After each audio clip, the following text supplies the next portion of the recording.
Furiosa Mad Max Saga is one of the best examples of how prequels should be handled. With the Mad Max franchise only being based off a story that George Miller and Byron Kennedy wrote as a screenplay, there really wasn't a ton of lore building and world building specifically shown in the Mad Max cinematic universe. Sure, I mean, you had your obvious factions in the Wasteland that developed out of necessity for resources, and you had Immortan Joe ruling the Citadel that was basically the capital of the land, but we really didn't get much more other than that. Well, okay, that and the obvious awesome car culture that everyone in the Wasteland abided for the sake of desert traversal. But things like how this society came to be, how long ago was the apocalypse that created the Wasteland, and how each faction came to be developed is all up in the air for your imagination. Mad Max Furiosa is able to take a better look at some of those factions living and or working in various stronghold locations we knew existed in the Wasteland, but never truly got to see. Finally being able to see Gastown, the Bullet Farm, and even the Green Place back in its prime, and seeing that it wasn't just a legend was so satisfying, and it really made me want to see more of the Wasteland. But I know everyone just really wants to see more fire, death, and epic practical stunts on speeding vehicles. By the way, Fury Road released in 2015. Can you believe it's been 9 years? I know some people were wondering how a Mad Max movie would do without Max, but here's the answer. It does just fine. Fury Road was 2 hours long, and Furiosa is 2 hours and 30 minutes.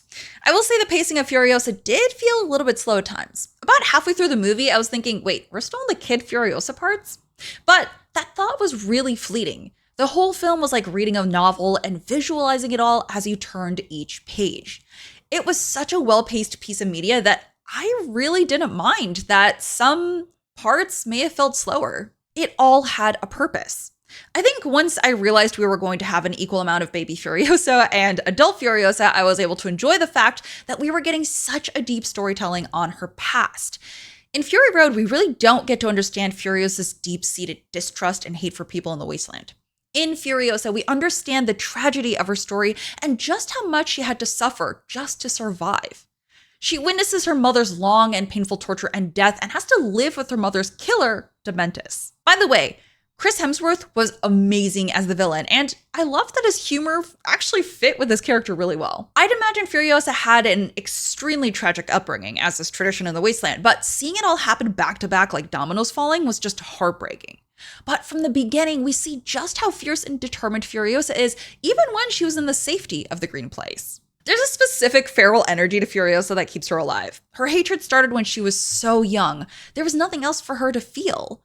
Which is why when we see her finally open up to Praetorian Jack, we feel this sense of hope for a future. But like I said before, the Wasteland isn't about happy endings.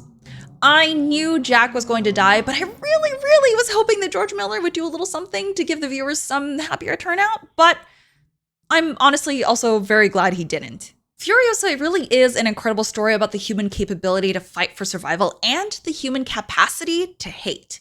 I'm not gonna lie, I was really worried about Anya Taylor-Joy not being able to properly portray Furiosa after Charlize Theron did such an amazing job as the character, but Anya held her own.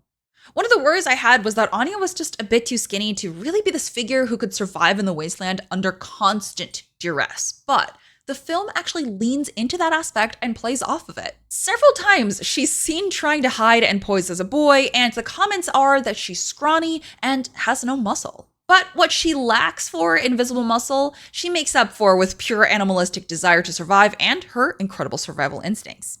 She's able to complete tasks others cannot due to their size or lack of coordination, and that gets her places others could only dream of in the Wasteland.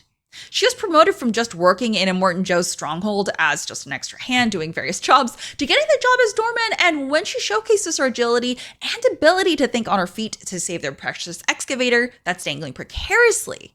Then, as doorman, she begins working on the now infamous war rig and becomes Praetorian Jack's right-hand man and no longer has to hide. I really loved seeing her become more and more comfortable as herself, a vicious woman surviving in the Wasteland. A lot of people had the complaint about not seeing more action in Furiosa or seeing other points of view, but this story is about Furiosa. It's about her journey and her struggles. Furiosa did not need excessive action like Fury Road did. Don't get me wrong, the action we saw was amazing, but it really wasn't necessary, and I'm glad that they didn't just throw in action for the sake of it. The story was entirely different for a specific purpose, and it was executed beautifully. The film also took a new approach with having intermittent narrations from the history man Furiosa met when she was still with Dementis. A lot of people were torn over this, but I personally thought it worked really well. Furiosa understood the importance of preserving history and the memories of those from the past. At the end, when the history man is describing the speculations on what Furiosa did to Dementis but reveals the truth, you're still hit with this feeling of the truth still just being a folktale. But the history of the Wasteland is mostly of legends and tall tales, and Furiosa's choice for revenge is no different. Though, I have to say, she did manage to make it epic. I would highly recommend Furiosa to anyone curious about the film and if it's worth your time. It definitely is, and I cannot wait to buy it and watch it again when it fully releases for home.